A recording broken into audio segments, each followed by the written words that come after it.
रघु और शंभू के पिता मोहनलाल माँ दुर्गा के परम भक्त थे। उनके पूर्वजों के समय से ही उनके घर में माँ दुर्गा की पूजा की जाती थी और इसी रीति रिवाज और चलन को पूरा महत्व देते हुए वे भी माँ दुर्गा के नाम की पूजा और सेवा पूरी श्रद्धा से किया करते थे। पर अब बुढ़ापे में उन्हें यही चिंता थी कि न जाने कब उनका अंतिम समय आ जाए, इसीलिए वो इस चलन की बागडोर अपने दोनों बेटों के हाथ में सौंपना चाहते थे। मोहनलाल के दोनों बेटे रघु और शंभू दोनों के अलग अलग परिवार थे। मोहनलाल की तबीयत अब ठीक नहीं रहती थी। इसी वजह से एक दिन मोहनलाल ने अपने दोनों बेटों को पास बुलाया और कहा, बच्चों, अब मेरी उम्र हो गई है, न जाने कब मेरी आखिरी सांस छूट जाए। मैं चाहता हूँ कि मेरे दोनों खेत जिनकी देखभाल अभी तक मैं करता आ रहा था, उन दोनों खेतों को मैं तुम दोनों में बांट रहा हूँ, जिनमें से एक खेत रघु तुम रखोगे और एक खेत शंभू तुम। पर मेरी एक बात हमेशा याद रखना, जब भी नई खेती की शुरुआत करो तो दुर्गा माँ के नाम की पूजा जरूर रखवाना, और उसके पश्चात जब फसल हरी भरी हो जाए तो उसका एक हिस्सा माँ दुर्गा के नाम का दुर्गा मंदिर में गरीबों को जरूर बांटना। इससे माँ दुर्गा के नाम की खेती हमेशा घर में बरकत लाएगी और फलती फूलती रहेगी। पर यदि माँ दुर्गा नाराज हो गई तो जो सुख समृद्धि उनका आशीर्वाद तुम्हारे ऊपर है वो इस घर से हट जाएगा। बाबूजी, ऐसी बात मत करो, आपको कुछ नहीं होगा, आप चिंता मत करो, मैं हमेशा माँ दुर्गा की पूजा पूरे नियम से करूंगा। हाँ बाबूजी, आप ऐसी बात मत कहो। मोहनलाल जानता था कि उसका अंतिम समय आ गया है। अब वो ज्यादा दिन नहीं जी पाएगा और कुछ ही दिनों बाद वो इस दुनिया को छोड़कर चला जाता है। मोहनलाल के जाने के बाद रघु और शंभू अपना अपना खेत खेती के लिए ले लेते हैं। पर रघु की पत्नी मालती बहुत ही कंजूस और आलसी स्वभाव की थी। वो माँ दुर्गा की बिल्कुल भी पूजा नहीं करती थी। उधर शंभू की पत्नी यशोदा बहुत ही अच्छे संस्कारों वाली थी। वो अपने ससुर जी के जाने के बाद उनके बताए हुए नियम के अनुसार रोजाना माँ दुर्गा की पूजा अर्चना नियम से करने लगी। नए बीज बोने का समय आ गया। शंभू ने पूरे नियम के साथ माँ दुर्गा की पूजा की और उनका नाम लेकर खेती के बीज बो दिए। पर रघु और उसकी पत्नी ने ऐसा कुछ नहीं किया। धीरे धीरे फसल बड़ी हुई और उसे काटने का समय आ गया। मालती, बाबूजी ने कहा था कि फसल काटने के बाद कुछ हिस्सा दुर्गा मंदिर में जाकर गरीबों में बांटना है। कितना निकाल लूं? अरे पागल हो गए हो क्या? बाबूजी ने कहा और तुम फालतू में गरीबों को बांटने के बहाने अपना नुकसान करोगे। चुपचाप ये सारी फसल बेचो और घर खर्च को देखो। बड़े आए ये सब बांटने वाले।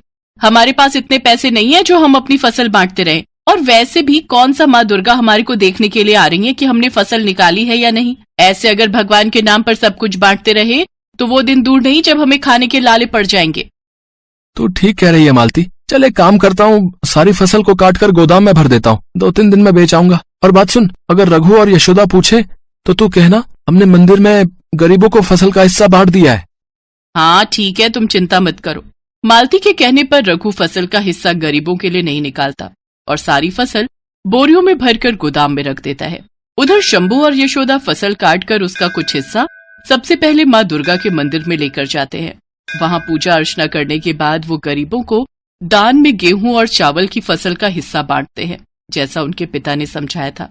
हे माँ दुर्गा, आपके नाम की खेती का कुछ हिस्सा मैं अपनी श्रद्धा के अनुसार गरीबों में बांट रहा हूँ। मुझ पर अपनी कृपा रखना माँ, मेरे परिवार पर अपना आशीर्वाद बनाए रखना। मुझे इतनी शक्ति देना माँ कि मैं ऐसे ही आपका नाम लेकर खेती करता रहूं। अपना आशीर्वाद हमारे ऊपर रखना माँ। जय माँ दुर्गा। जय माँ दुर्गा।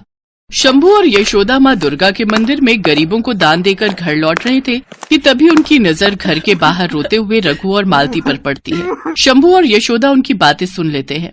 तुम तो कह रहे थे कि तुमने सारा अनाज अच्छे से बोरी में भरवा कर गोदाम में रखा है, फिर सारे अनाज को कीड़े कैसे लग सकते हैं? सारा अनाज खराब कैसे हो गया? मुझे समझ आ गया कि ऐसा क्यों हुआ। मैंने माँ दुर्गा को नाराज किया है। हमने एक बार भी उनकी पूजा नहीं की। हम दोनों ने उनके नाम से मंदिर में दान पुण्य भी नहीं किया, अभी हमारे साथ ऐसा हुआ है। अरे रघु भैया, तुम ये कैसी बातें कर रहे हो? तुमने बाबूजी के कहे अनुसार माँ दुर्गा की पूजा और सेवा नहीं की। तुम ये अनर्थ कैसे कर सकते हो भैया? अब मैं क्या करूं शंभू? अब मैं कैसे माँ दुर्गा की नाराजगी दूर करूंगा? मुझे कुछ बता मेरे भाई। मेरे पास तो एक फूटी कौड़ी नहीं बची। मैं तो बर्बाद हो गया, मेरा सब कुछ खत्म हो गया। चिंता मत कर मेरे भाई, ये ले कुछ पैसे रख और इन पैसों से माँ दुर्गा के नाम का भंडारा करवा। गरीबों को दान कर, उनकी पूजा कर। माँ दुर्गा तो जगत माँ है, वो तेरे से नाराज नहीं रह पाएंगी। तो उन्हें अपनी पूजा और सेवा से प्रसन्न कर। हाँ पर शंभू, तू ये पैसे मुझे दे रहा है, तुझे भी तो इनकी जरूरत है। मेरे भाई, माँ दुर्गा की कृपा से मैं तो दोबारा फसल उगा लूंगा। मुझे अभी इन पैसों की जरूरत नहीं है। इससे तू उनके नाम का दान पुण्य कर मेरे भाई। मालती, चल हम मिलकर तैयारी करते हैं। हम माँ दुर्गा के मंदिर में जाकर उनकी पूजा करेंगे और उनसे प्रार्थना करेंगे कि वो हमें क्षमा कर दें। आप बिल्कुल ठीक कह रहे हो। गलत तो मैं भी थी। मैंने लालच में आकर आपको माँ दुर्गा की पूजा करने से रोका। मुझे माफ कर दो मैया, मुझे माफ कर दो। भाभी चलो, मैं भी माँ दुर्गा के नाम का भोग बनाने में आपकी मदद करती हूँ। रघु को समझ आ जाता है कि उसने क्या गलती की थी। अब वो अपनी गलती सुधारता है और अपने पिता के कहे अनुसार गरीबों में दान पुण्य करने के लिए सबसे पहले खेती का कुछ हिस्सा माँ के नाम का निकालता था। ये सच है, जब हम कमाई हुई धनराशि के कुछ हिस्से को अच्छे कार्य जैसे कि दान पुण्य आदि में लगाते हैं तो हमारे काम में और भी उन्नति होती है और हमारे ऊपर भगवान का आशीर्वाद बना रहता है। इसलिए अपने द्वारा किए गए कार्य में से थोड़ा बहुत दान पुण्य अवश्य करते रहना चाहिए।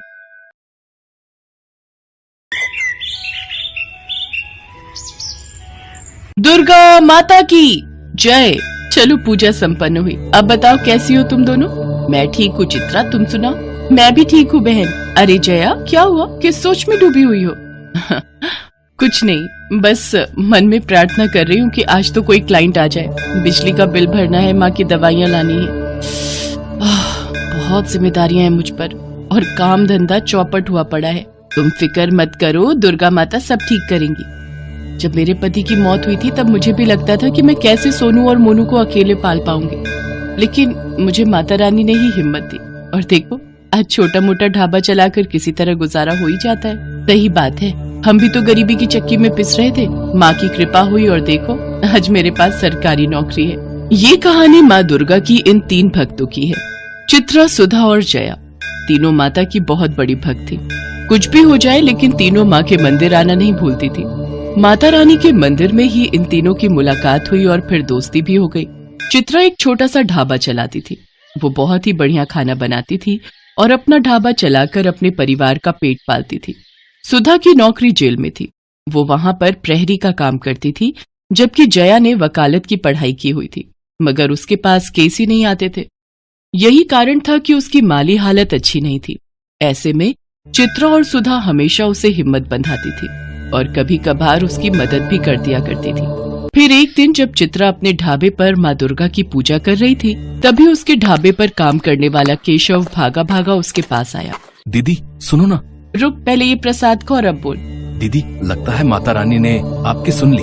मतलब? देखो दीदी, वो जो नदी के पास होटल है ना, बड़ा सा। कौन सा? वो रिवर व्यू होटल? हाँ दीदी, वही। उन्हें अपने होटल के लिए एक बढ़िया सा शेफ चाहिए और उसके लिए वो एक प्रतियोगिता करा रहे हैं, जिसे जीतने वाले को वो अपने होटल में शेफ का काम देंगे और अच्छी पगार भी।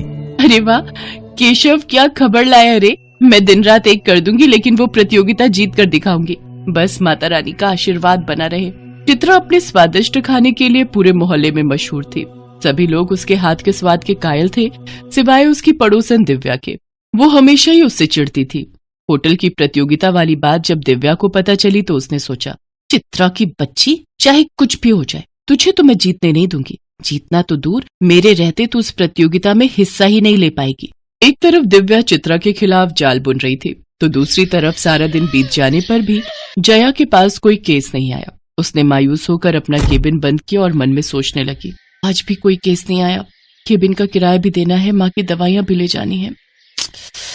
उफ, कैसे हो पाएगा सब कुछ? हे माँ, कोई तो रास्ता दिखाओ मुझे। जया पैसों की किल्लत से जूझ रही थी, तो वहीं जेल में सुधा भी परेशान थी। नाइट ड्यूटी खत्म करने के बाद सुबह के वक्त वो जेलर के आने का इंतजार कर रही थी। फिर कुछ ही देर बाद, जय हिंद सर। जय हिंद। हाँ कहो। सर, मैं प्रहरी सुधा हूँ। बैरक नंबर 3 और 4 में मेरी ड्यूटी है। हाँ तो? सर, वो नवरात्रि आ रही है तो छुट्टी चाहिए थी। क्यों? छुट्टी लेकर क्या करोगी?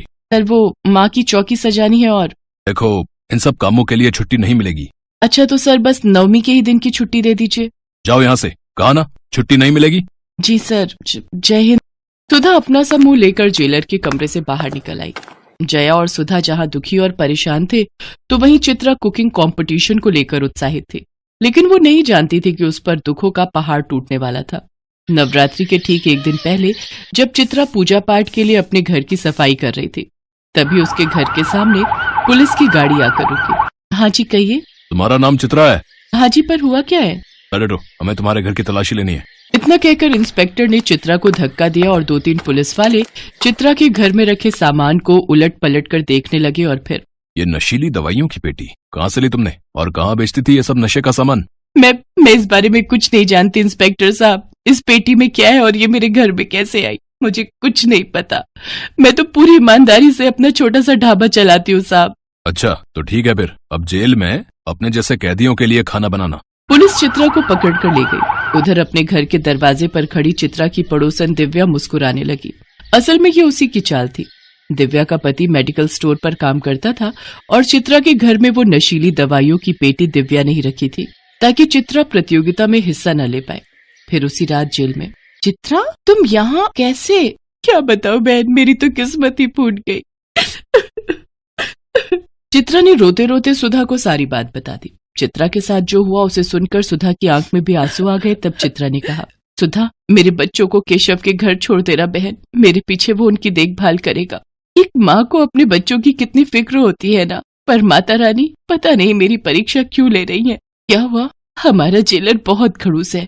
मैंने उससे 9वीं की छुट्टी मांगी तो उसने साफ मना कर दिया। कभी ऐसा नहीं हुआ कि अष्टमी या 9वीं पर मैंने कन्या पूजन नहीं किया हो, लेकिन इस बार चिंता मत करो सुधा, देखना माता रानी सब ठीक करेंगी।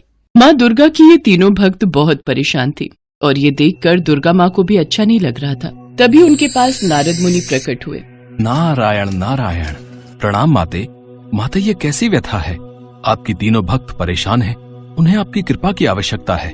आप चिंता न करें ऋषिवर, इनके दुखों का अंत निकट है और इसके लिए मुझे धरती लोक पर जाना होगा। जय हो माता रानी की, जय हो। नारायण नारायण। नवरात्रि के दिन चल रहे थे और माता रानी की तीनों भक्त अपनी अपनी समस्याओं से जूझ रही थीं।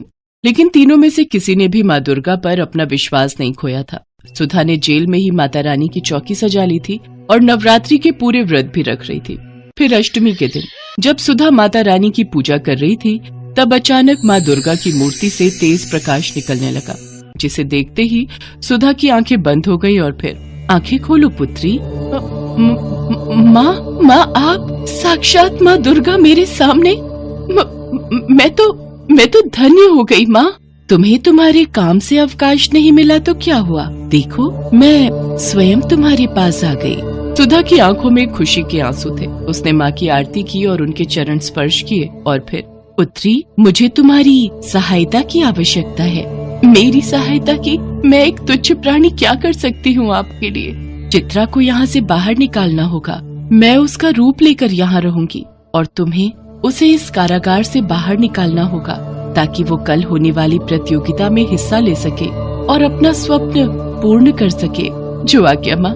माँ दुर्गा अपने साक्षात रूप में सुधा के साथ चित्रा के पास पहुँची, जहाँ चित्रा दीवार पर माँ की तस्वीर बनाकर उसकी पूजा कर रही थी। तभी सुधा ने चित्रा को पुकारा, चित्रा, चित्रा, देख जरा हमसे कौन आया है मिलने। साक्षात माता रानी। क्या ये सच है क्या? ये मैं कोई सपना देख रही हूँ? मैं तो धन्य हो गई माँ, आपके साक्षात दर्शन पाकर। अब मुझे जीवन में कुछ नहीं चाहिए, कुछ नहीं चाहिए। नहीं पुत्री, अभी तो तुम्हें बहुत कुछ करना है। अब मैं तुम्हारे लिए उस प्रतियोगिता में भोजन तो नहीं बना सकती, क्योंकि वो बाकी प्रतिभागियों के साथ सही नहीं होगा। भोजन तो तुम्हें स्वयं ही बनाना होगा, किंतु तुम्हारे स्थान पर यहाँ जरूर रह सकती हूँ, वो भी तुम्हारे ही रूप में। नहीं माँ, भाड़ में गई ऐसी प्रतियोगिता जिसके लिए आपको यहाँ जेल में रहना पड़े। तुम भी तो एक माँ हो ना, और अपने बच्चों के लिए कितने कष्ट सहती हो, तो मैं भी तुम्हारी माँ ही हूँ। चिंता मत करो, कल से ही जया कोर्ट में तुम्हारा केस लड़ेगी। मैं खुद उससे मिलकर आई हूँ, वो तुम्हें अवश्य ही निर्दोष साबित करेगी। इसके बाद दुर्गा माँ ने चित्रा का रूप लिया और उसकी जगह जेल में बैठ गई। फिर चित्रा और सुधा ने उन्हें प्रणाम किया और सुधा ने चुपके से चित्रा को जेल से बाहर निकाल दिया। अगले दिन चित्रा ने प्रतियोगिता में अपने बच्चों के लिए और जया ने कोर्ट में चित्रा के लिए पूरी ताकत लगा दी। चित्रा ने अपने हुनर से प्रतियोगिता जीत ली, तो वहीं जया ने भी चित्रा को कोर्ट से जमानत दिलवा दी। फिर उसी शाम तीनों एक साथ मंदिर पहुँचे, जहाँ कोई नहीं था। उन्होंने माँ दुर्गा को प्रणाम किया और माँ ने अपने साक्षात रूप में फिर से तीनों को दर्शन दिए। माता रानी की जय हो। पता है माँ, आपकी कृपा से चित्रा का केस जीतते ही मेरे पास ढेरों लोग आने लगे हैं। अब मेरे पास कोई कमी नहीं रही। मेरी बच्चियों, तुम सबके दुख भरे दिन दूर हुए। अब ऐसे ही हंसी खुशी से जीवन बिताओ और एक दूसरे की मदद करते रहो। दुर्गा मैया की जय, दुर्गा मैया की जय, दुर्गा मैया की जय।